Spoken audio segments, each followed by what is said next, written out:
Welcome to Ceres 2021, Transform Tomorrow Today. It is wonderful to be together with our community of friends and colleagues, people we have worked with for decades, particularly as we slowly come out of what has been a very tough year for all of us.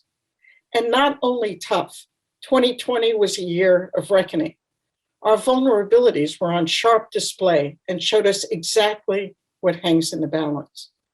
Small things like our health, our planet, our economy, and our children's future. The pandemic took lives and livelihoods, laying bare the holes in our society's safety net and triggering more inequity and inequality.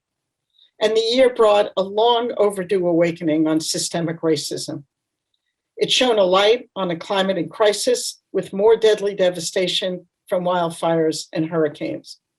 It was a crucible that did not just test us, it did change us. As people and as advocates, we changed.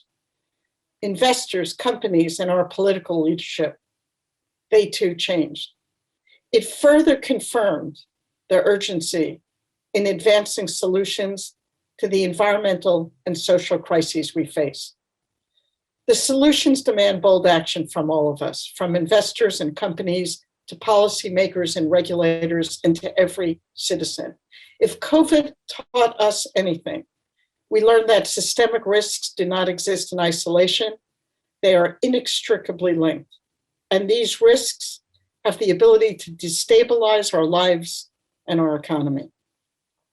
We now have a chance to do more than ever before, starting with the systemic risk of climate change. With the Biden administration, and with so many of you, change is coming fast. And the movement to end global warming is growing bigger and faster by the day. We are seeing transformational changes from both the public and the private sectors. The world's largest institutional investors, Fortune 500 CEOs, and heads of state are now getting it, and they are taking action. No longer are we being pressed to make the case that sustainability is a financial issue, or that water and other natural resource shortages are growing fast across the globe, or that climate science is real. That debate is long over, in large part because of all of you. The market used to scoff at climate risk disclosure, and investors are now pushing for it, and many even stand with us in calling for mandatory disclosure. And for decades, companies did not give net zero a second thought. Now, today, science-based commitments to reduce emissions are at an all-time high. The momentum has picked up like never before. Just look at Climate Action 100 Plus, the world's largest investor initiative on climate. It grew to include 575 investors with $54 trillion in assets under management. $54 trillion. That represents roughly half of all of the managed assets in the world. And key players like BlackRock and State Street Global Advisors joined us last year as part of CA 100 Plus to push the largest corporate emitters to decarbonize their portfolios. And as of this month, more than half of the initiative's focus companies had adopted commitments to achieve net zero emissions by 2050 or sooner. And sooner really has to be the goal. At Ceres, science tells us that we have to move even faster, calling for net zero emissions by 2040. And let's be clear, it's not easy. Many of these companies still have a long way to go. Our new benchmark, released just yesterday, shows companies have yet to fully deliver. Half of the commitments don't go far enough. We need more companies to establish robust short and medium-term 2030 goals. And we need accountability and transparency at every step of the way. What was bold and ambitious in 2020 seemed very ambitious then, will no longer be bold and ambitious in 2021. Bold has been redefined, and ambition has got to be reimagined. Every decision has to be reframed in terms of how much we have to do, and frankly, how little time we have to get it done. Boards and CEOs, investors, regulators, and policymakers alike must take action at the scale and at the pace required for lasting change. Small steps don't do it. And we can get it done with a renewed sense of commitment, determination, and even a lot of hope. We can build on the progress we've made together. We can transform tomorrow today. But consistency and alignment are now a must. We will not achieve the goals of the Paris Agreement with old thinking.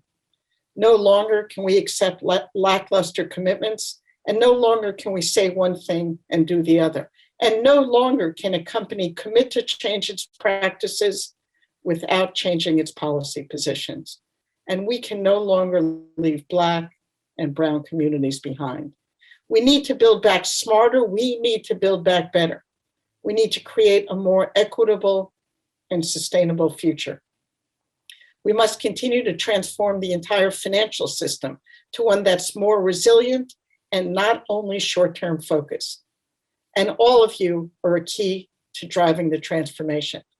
The Ceres Roadmap 2030 lays out the 10-year vision for the kind of leadership we seek. With it, you can help stabilize the climate, you can protect water and natural resources, you can build a just and an inclusive economy, and you are uniquely positioned to do so. And like companies, investors have to take that same bold action. They need to call on every company in their portfolios to act on climate, and they need to align their own investments with net zero. We'll hold our investors to the same standards as we do with every one of the companies we work with. Through our new Paris-aligned investment initiative, we are calling on asset owners and asset managers to transition their portfolios and align their investments to net zero and to develop and implement robust climate action plans. And it's not just about moving money and shifting portfolios.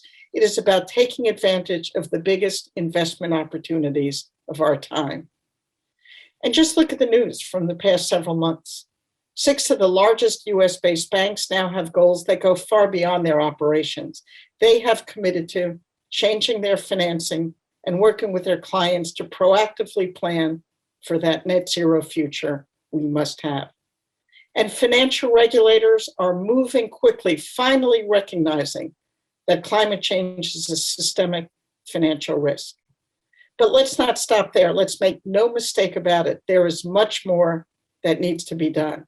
We need a fair and an effective market price on carbon and increased investments in public transit, in renewable energy, and in infrastructure. And we need incentives for electric vehicle deployment. There is no other way to reach the road of economic and social prosperity. And finally, as the second largest emitter, the US needs to put forth the strongest national target in the world for slashing emissions. Our planet cannot reach a point of no return. We cannot let that happen. We have got to wake up to the fierce urgency of now and understand, as Amina Mohammed from the UN said, we are the last people, we are the last group of people who could prevent catastrophe on the planet. We have no excuse for failure. I can't look at my kids if I see failure. So let us apply these words. Let us apply the lessons we so harshly learned from 2020 about our fragility. We have tens of trillions of dollars that will be spent to build back better coming out of the catastrophe of last year. We need to drive an equitable community, an equitable future, and solutions that will build a just and a sustainable world. We can do it. We can work together. Let's go to work. We can transform tomorrow, today. Thank you. Welcome, and thank you for joining us for Ceres 2021.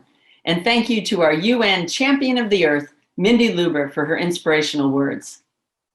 I'm Dawn Martin, your MC for Ceres 2021 and the Executive Vice President and Chief Program Officer of Ceres. For the last 5 years, I've welcomed you to this conference with a call to action, encouraging you, some of the largest investors and companies in the world, to join our growing sustainability movement and to help us build even more momentum. And today, I'm proud to say that we're finally reaching critical mass. More and more of you are taking action. We're seeing transformational change in every industry and every sector. But the job is far from done. and that's why we're here. So now we want to offer our deep and heartfelt thanks to all of you and to our sponsors, board members, President's Council, and the hard-working Ceres staff for making Ceres 2021 possible. Before we begin, I want to note a few housekeeping items. First, one of the best parts of our conference is the opportunity to network, and we made sure that wasn't lost this year despite being virtual. You can meet other attendees by going to ceres.org/2021 and clicking on More, and then clicking on Community. Second, you can access sessions by going to the agenda and clicking Join Broadcasts at their scheduled time. Please note, if you just can't decide which session to attend, why not try them all? Competing sessions will be available on demand approximately 24 to 48 hours after the session ends, so don't worry about missing any of the amazing content. Third, if you have technical problems or questions, please email us at conference@ceres.org. Fourth, we encourage folks to share your thoughts on social media, so you can follow us on Twitter at Ceres News for live conference updates, as well as on Facebook and LinkedIn using hashtag Ceres 2021. And finally, we would like to acknowledge the fact that we are meeting during a global pandemic and in a world that is struggling to overcome systemic racism and environmental injustice. Our thoughts and heartfelt concern are with those who are suffering among us and around the world. We also acknowledge the indigenous peoples of all the lands that we stand on today, lands which each of us call home. We reaffirm our commitment and responsibility in improving relationships between nations and our own understanding of local indigenous peoples and their cultures. Across North America, we also acknowledge the ancestral and unceded territory of the Inuit, Métis, and First Nations people. Please join me in a moment of reflection for the harms and mistakes of the past and how we can move forward in a spirit of reconciliation and collaboration.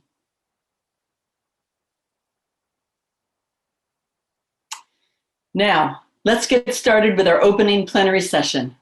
Rebecca Henderson is the John and Natty MacArthur University professor at Harvard University and a Ceres board member.